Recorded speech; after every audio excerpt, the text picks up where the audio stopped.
तुम उसी तरह तोते के रूप में भटको। नहीं नहीं, मुझे आजाद करो वरना मैं तुम्हें छोड़ूंगा नहीं। अब तुम मेरा कुछ भी नहीं बिगाड़ सकते। अब तुम जाओ यहां से और अब से ऐसे ही घूमो। अब तुम्हें पता चलेगा कि दूसरों को दर्द देने में कैसा महसूस होता है। इसके बाद वह राक्षस वहां से उड़ जाता है। मरचू और उसकी पत्नी सीता दोनों खुश हो जाते हैं। मरचू पहले की तरह काम करने लगता है। वह और उसकी पत्नी दोनों खुशी खुशी जिंदगी गुजारने लगते हैं।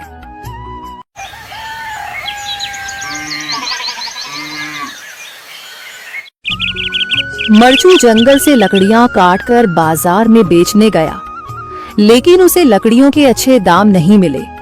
इस पर मरचू ने कहा, अरे भैया, इतने कम पैसे?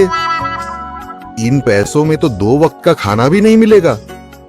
आप मुझे बहुत ही कम पैसे देते हैं।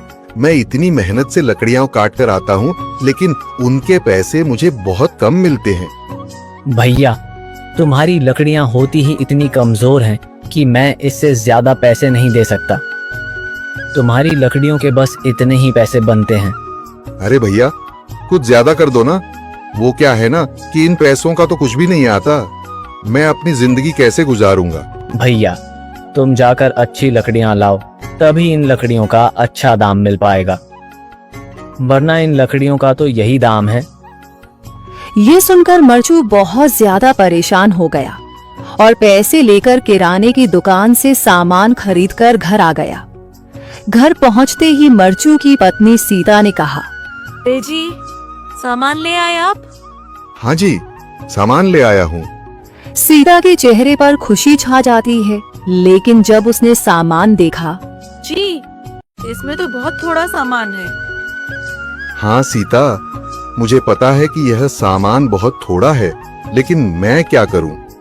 मेरे पास जितने पैसे थे, मैं उतने का ही सामान लेकर आ गया हूँ। इस तरह हमारा गुजारा कैसे हो पाएगा जी?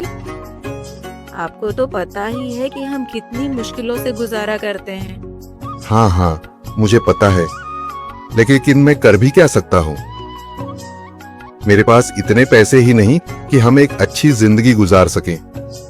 इतनी मेहनत कर रहा हूँ, लेकिन फिर भी मेहनत का फल नहीं मिल रहा। इतनी मेहनत से अच्छी लकड़ी काट कर आता हूँ, लेकिन मुनासिब दाम नहीं मिलता। मैं तो बहुत परेशान हूँ। क्या करूँ? कहाँ जाऊँ? अरे जी, आप परेशान न हो, आप कोई और काम देख लें। मैंने कई बार काम तलाशने की कोशिश की, पर किसी ने भी मुझे काम नहीं दिया। ये सुनकर सीता भी काफी ज्यादा परेशान हो गई। मरचू से सीता की परेशानी नहीं देखी गई। उसने अपनी पत्नी सीता से कहा, मैं फिर से जंगल की ओर जा रहा हूँ। अरे जी, अभी मत जाइए ना, वैसे भी शाम हो रही है। आप कल चले जाइएगा, अभी मत जाइए। ठीक है, अगर तुम रोक रही हो तो मैं नहीं जाता। मैं कल चला जाऊंगा। इसके बाद मरचू गांव में घूमने के लिए चला गया। तभी उसे एक आदमी मिला और उसने कहा, कहाँ जा रहे हो भैया? और सुनाओ, क्या हाल चाल है? जिंदगी कैसे गुजर रही है? अरे भैया, तुम्हें तो पता है कि लकड़ियां काटकर कैसे गुजारा होता है। हाँ भैया, तुम सही कह रहे हो। और आसपास के जंगलों में अच्छी लकड़ियां भी नहीं है। इसके लिए तो जंगल के अंदर जाना पड़ेगा। पर जंगल के अंदर तो काफी सारे जंगली जानवर होंगे। मुझे बहुत डर लगता है भैया, मैं जंगल में कैसे जाऊंगा? हाँ भैया, जंगली जानवर तो होंगे, लेकिन अच्छी लकड़ियां तो वहीं से ही मिलेंगी। ये सुनकर मरचू बहुत ज्यादा परेशान हो गया, लेकिन वह आदमी बिल्कुल ठीक कह रहा था। जंगल के किनारे की सारी लकड़ियां कट चुकी थीं। अब सिर्फ जंगल के अंदर ही अच्छी लकड़ियां बची थीं। अगली सुबह मरचू